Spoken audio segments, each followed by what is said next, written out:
So this is where the men who might have access to women, this is where they start calling these men simps, because they are led by their biology and they start to placate to the delusions of the woman and her power-hungry self.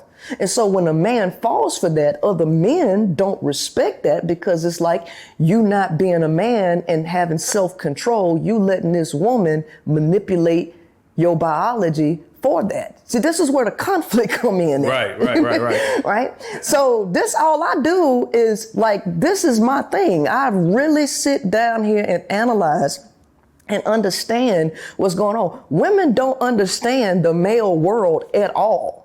So for me, I'm just a conduit.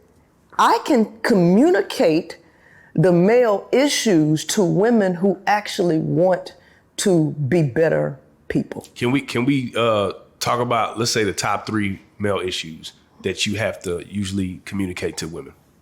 Lord have mercy.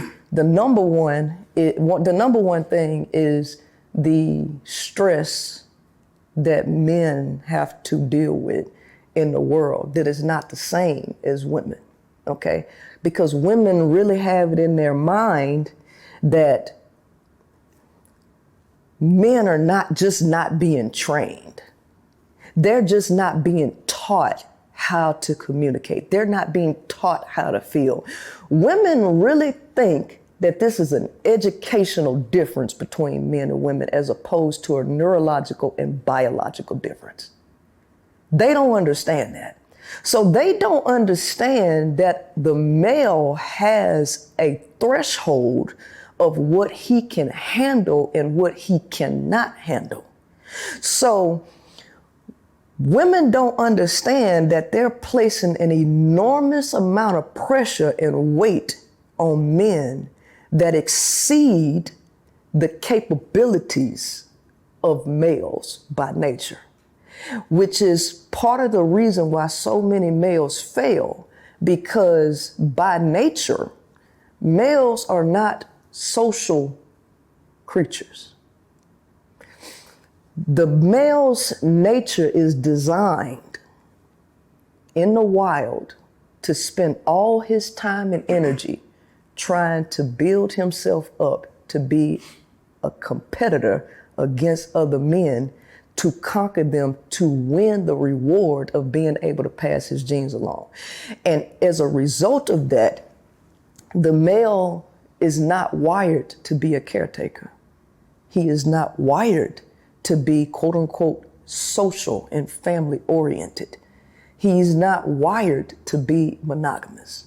So you now take this person out of a individual where he has to be really solo. You take him out of a solo, one man, every man for himself environment, and put him in a social system, and now tell him to do everything that goes against how he's wired.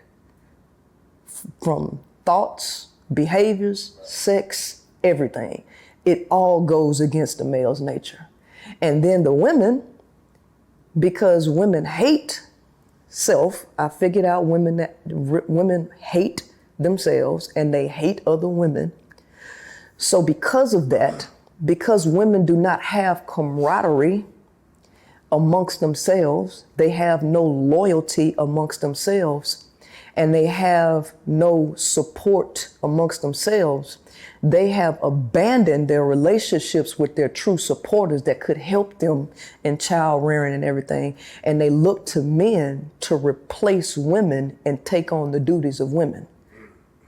That's what they're doing. And so they're trying to put so much weight on men being caretakers, helpers in the house, making all this money, competing with other men.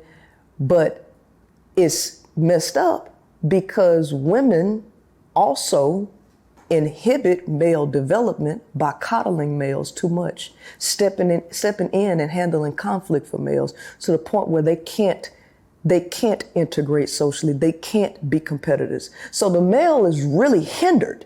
Then when he gets into a relationship, he's not been able to juggle all of this stuff.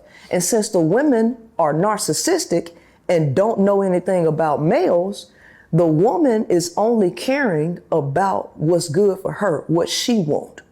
He's not doing what she wants him to do, so he's failing. Right. Right? Yeah. So this is where all the conflict comes in.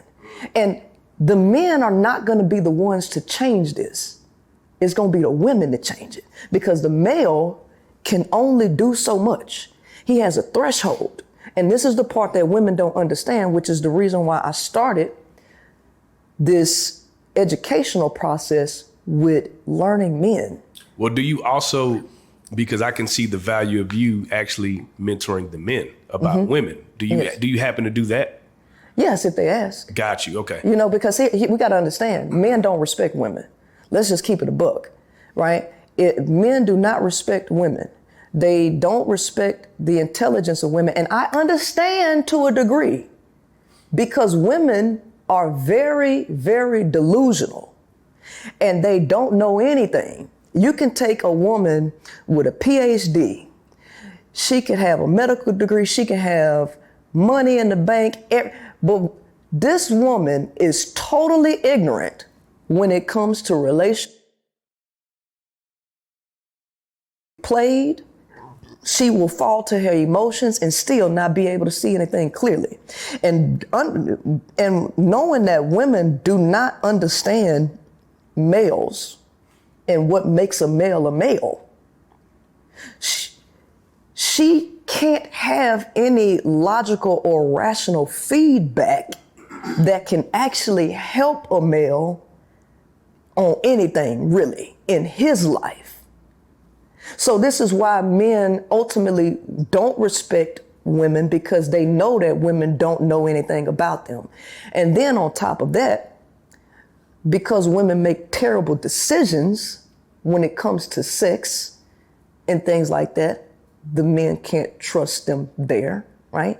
It makes sense. And then on top of that, if a man wants to knock you down and just smash you, he ain't trying to hear nothing you got to say anyway. So there's 3 layers of why men ain't listening to women. So I don't talk to men. I don't teach men nothing unless they genuinely want my help. Otherwise, I don't got nothing to say to them, really. Right. I was going to say this. I feel like it's a bag there to be made. Yeah. I'll be honest with you. But I got to ask you this, right? Real life. If that shit ain't real life, it ain't real life. Just say real life street stars.